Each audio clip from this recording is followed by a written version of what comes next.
Hey, welcome back everybody.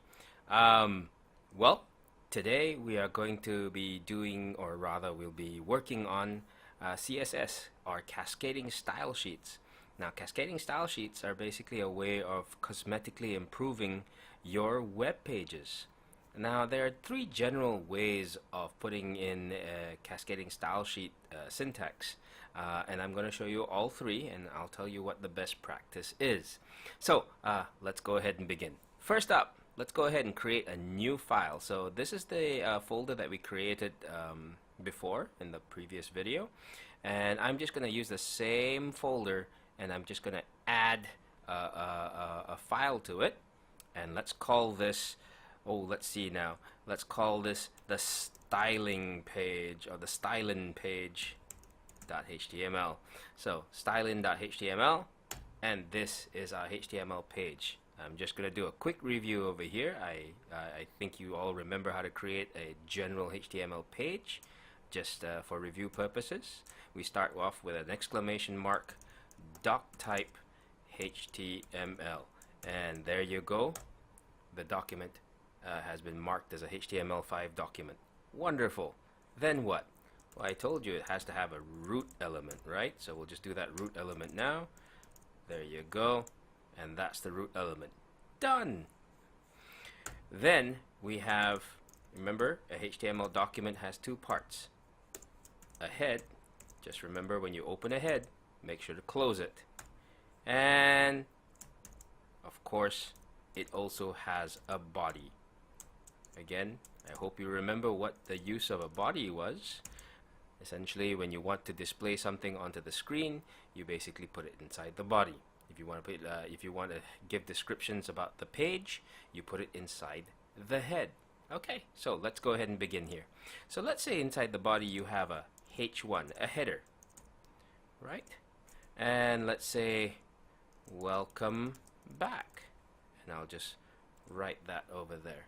So I'm going to save that file right there, stylin.html, and let's go ahead and display it. Now, if you remember correctly, that folder that we created, I saved it on the desktop, right? So go ahead to wherever you saved that folder, and inside that folder, there's our styling page over there, and I am going to open it up in my default browser, which is Chrome. So I can just double click it, and there you go. There's our page right there. Welcome back. Thank you so much. Okay, so I have a welcome back page over here, and now let's say I'm not happy with the color. Well, the first place you can put a CSS command is actually inline. So whenever you want to put something, a style, just for that one particular tag, so I just want to apply a style just for this particular H1 over here, I can give an attribute to this H1 called style. Yes, that's actually an attribute that's available for all tags that are displayed, of course. So in this H1 over here, I say style. Now the general syntax for CSS, or cascading style sheets, is the name of a property. Oh, I'm sorry, I meant to say color. Okay, so the CSS syntax is the name of a property followed by a colon followed by a value. So property colon value. Think of that colon as being an equal sign. So what do I want to assign to the color of this H1 over here? I'm going to say I want to assign red, or you know, I did red yesterday. Let's try purple instead. There you go. Okay, and you end the statement, a CSS statement is ended with a semicolon, and that's how the browser knows that, okay, this is one command, done. So whatever you put after the semicolon after that will be another command. So I'm going to save this over here, and let's take a look at it. Here's our page again. I'm going to refresh. There you go, purple. Okay, maybe it's not too clear. I'm going to change it to something else. Instead of purple, I'm going to say maybe green. Let's say orange. Yeah, that should be nice and bright. So I'm going to save that, refresh this page again, and there you go. Now it's orange, and the purple looked too close to black. Maybe it's just my eyes. Okay, so that's essentially how that's the first way you can actually style your tags. So for example, that's called an inline style. But let's say I have, for example, a whole bunch of paragraphs. This is a new tag I'm showing you today. A paragraph is, just like its name suggests, if you want to group some words together in a paragraph, you put it inside a P tag. And this is a paragraph. And I'm going to copy that. Control C, Control V, and this is also a paragraph. Okay, so I'm going to save that, and here's what paragraphs look like. Like H1s, they are block displays, so they actually start on their own line. So whatever you put in there, it's just going to have, it's basically going to end up on its own line. Now here's the thing. If I wanted to apply, let's say for example, a style to both these paragraphs, if I did it in inline, sorry, I meant to say inline, like the H1 just now, it's going to be a lot of wasted coding. So I'd have to put a style in here and a style in here. That's kind of a waste, Tiki. Yeah, I know. So, is there a better way to do this? Yes, there is, as a matter of fact. We can actually apply a style. This is method number 2. We can apply a style to the whole page. To do that, we actually put this inside the head tag over here, and inside the head tag we just specify a style, just like that. So we put a style tag inside the head. Can a style tag be put inside the body? No, it cannot. So you have to place the style tag inside the body. And what you do is, in between the style tags, you basically specify what where you want the style, what the style to be. So for example, if I want to apply a style to all paragraphs, I say P, the name of the tag or the name of the element, so that's the element tag, and all paragraphs will have this style over here. So you can just put it in between these curly braces, and inside the curly braces you specify what style you would like to have. So for example, let's say for example all paragraphs will have a color that's let's say red, for example. I'm just going to use color for now. I mean, I'll show you more fancier attributes and CSS properties in the following videos. So let's take a look at this now. So I'm going to save the file, take a look at it, and there you go. So now both paragraphs are basically red. So this is great and wonderful if your style is just going to be for this page. But let's say you have multiple pages and you want to apply a style to all the pages. How can you do that? Okay, to do that, method number 3. I am now going to show you how to create an external style sheet and link it to this one, so that way you can use the same styles over and over again for your other pages. Let's take a look at how to do this. The first thing I want to do is I'm going to create a new file. In fact, standard programming practice is that we usually put this inside its own folder. So I'm going to create a folder over here inside our HTML CSS folder, and I'm going to call this folder styles. Right? Now, do you have to put it inside a folder? No. Again, you can actually just put it in the same folder and it'll work fine. But I'm showing you how you can clean up your files and folders a little bit so it looks a little bit neater. Okay, now inside the styles folder, as you can see right now, it's empty. There's nothing in there. I'm going to add a file in there, and I'm going to call it my style.css. So basically, oops, sorry, excuse me. Yeah, the S key on my keyboard is stuck. So if you see that happening again, that's basically because of my keyboard being stuck. Why is it stuck? My daughter seems to like the S key a lot, so she kept yanking it out. So it's now not functioning properly anymore. But I like it anyway because it's cute. Anyway, so yeah, I've created this file called mystyle.css. Again, you can call it whatever you want, but the file extension has to be .css. This is to tell the browser that this is a cascading style sheet file. Okay, what does this cascading style sheet file look like? Here we go. It basically just looks like this. It's just a plain text file, And here's where I specify all my styles. Like for example, I'm going to specify a H1 over here. Sorry. I want to specify that all H1s that use this style over here are going to have a color that's, let's say, green, right? Or green yellow, I should say. I'm going to make it even funkier than that.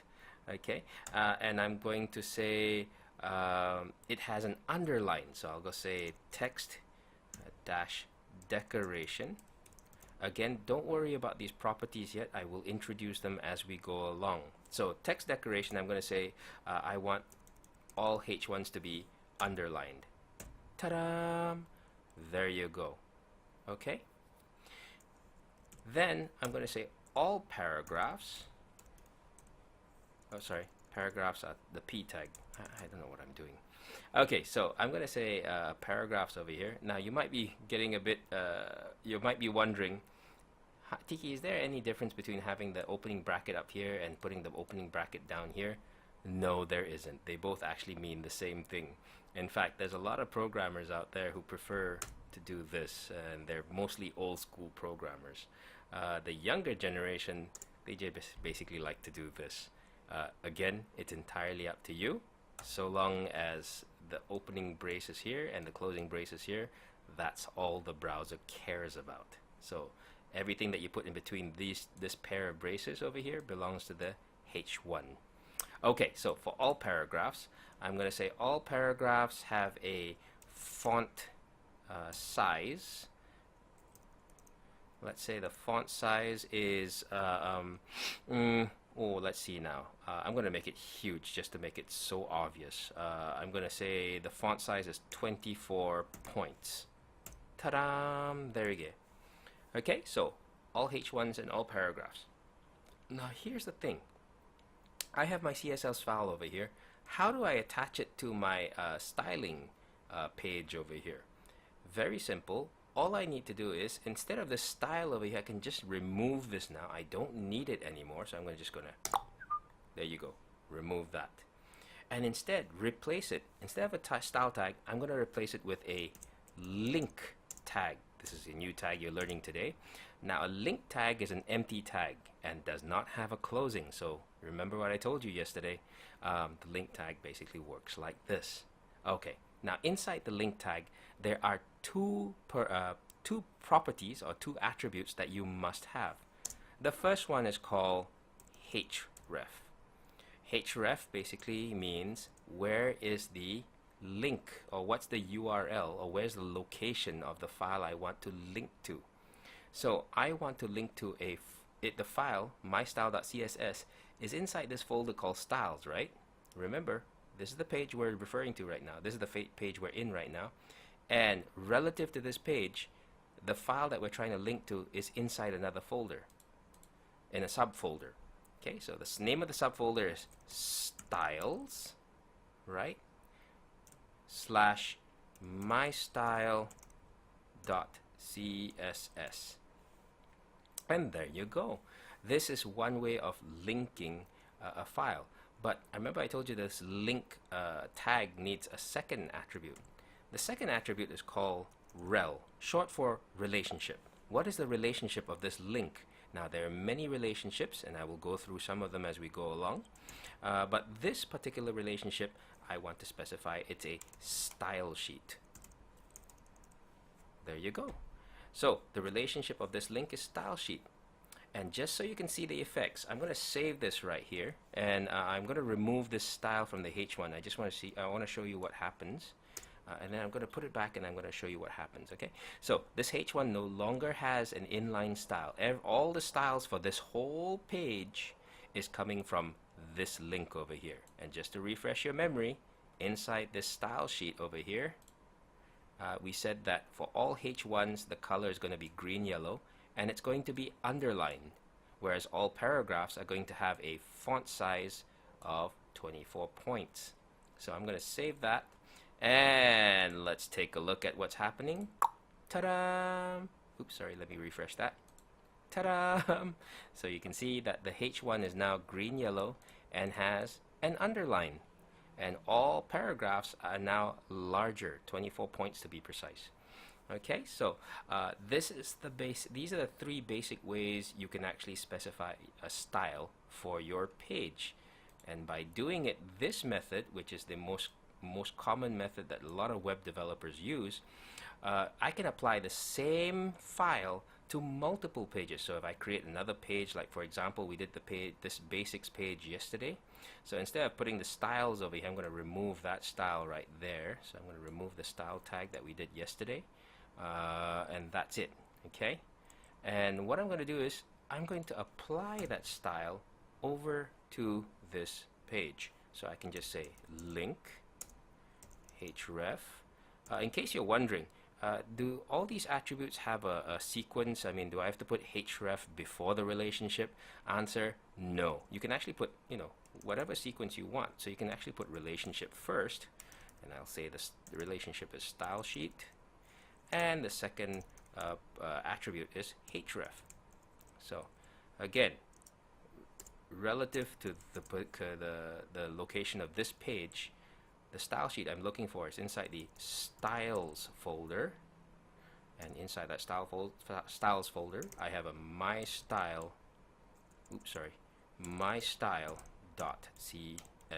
file, and there you go. Save it.